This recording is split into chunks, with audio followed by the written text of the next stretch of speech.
Hey y'all, Maggie and Mason here. We're really excited to be spending the next few minutes with y'all as we talk about what it looks like to trust in Jesus.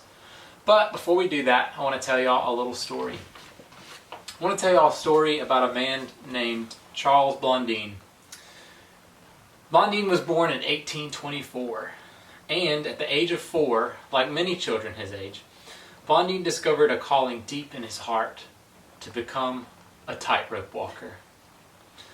A rope and some chairs placed a few feet apart were all that he needed to know that this was it. This was his calling. This is what he wanted to do with his life. Later in 1855, Blondin came to the United States and was looking for a job in different circuses as a tightrope walker. He was immediately captivated by Niagara Falls. And it didn't take long before the idea of crossing the falls on a tightrope crossed his mind. With a calling as strong as Blondin's, it's no wonder he did indeed rope walk across the Niagara River.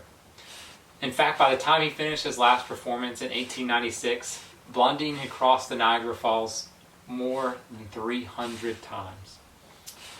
He crossed it on stilts. He crossed it blindfolded. He even crossed it at night. Once, he even stopped to cook breakfast on a stove that he had carried across his back. Crowds began to form on both sides of the falls to witness Blondin's great skill. One day he grabbed a sack of potatoes and placed them in a wheelbarrow and began to walk the potatoes across the rope. Everyone cheered in excitement.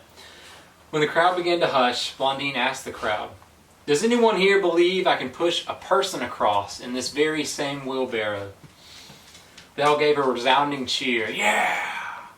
It was then that he asked, "Who will be first?" Absolute silence fell over the crowd. Not one person volunteered. Not one person was willing to trust their life in Blondin's hands.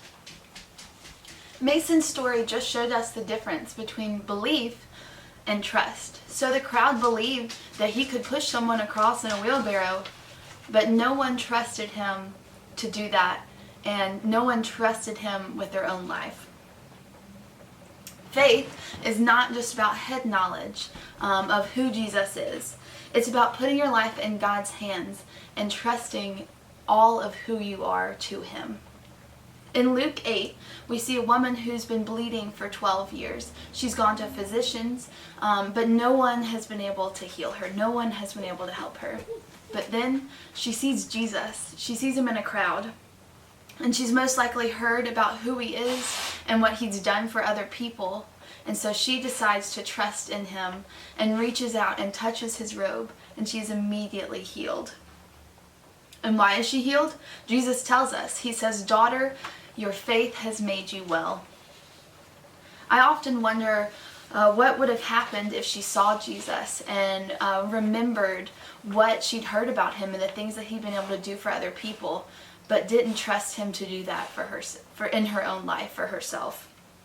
What would have happened if she didn't reach out and touch His robe? Her trust in Jesus was a response to her belief in Him and who she's heard Him to be, and that is what drove her to touch His robe. So especially now, I know that life can feel like a tightrope walk, like from Mason's story. There's so much going around us, so many uncertainties, and so many things that could completely overwhelm us.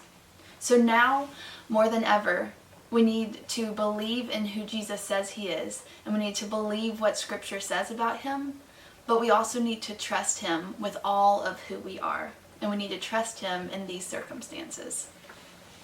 So we believe Jesus is our rock, right? He's our foundation. He's unwavering and steadfast in His love for us.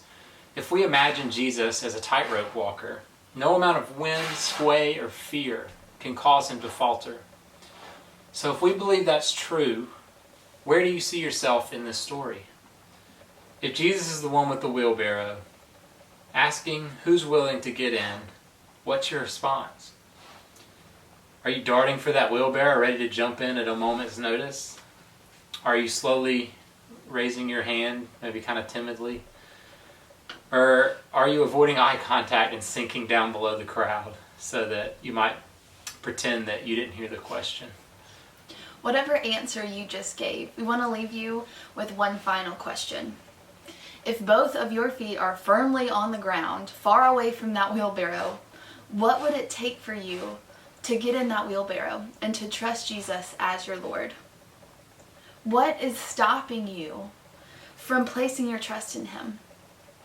If you're already in the wheelbarrow, what would it take for you to stop looking down and to just focus on Jesus? Together, let's spend some time in the next few days thinking about what it would look like for us if we decided to trust Jesus just a little bit more every day. Thank y'all for joining us for Vespers. We miss y'all and we love y'all. Please stay home and please stay safe. Bye, guys. Bye.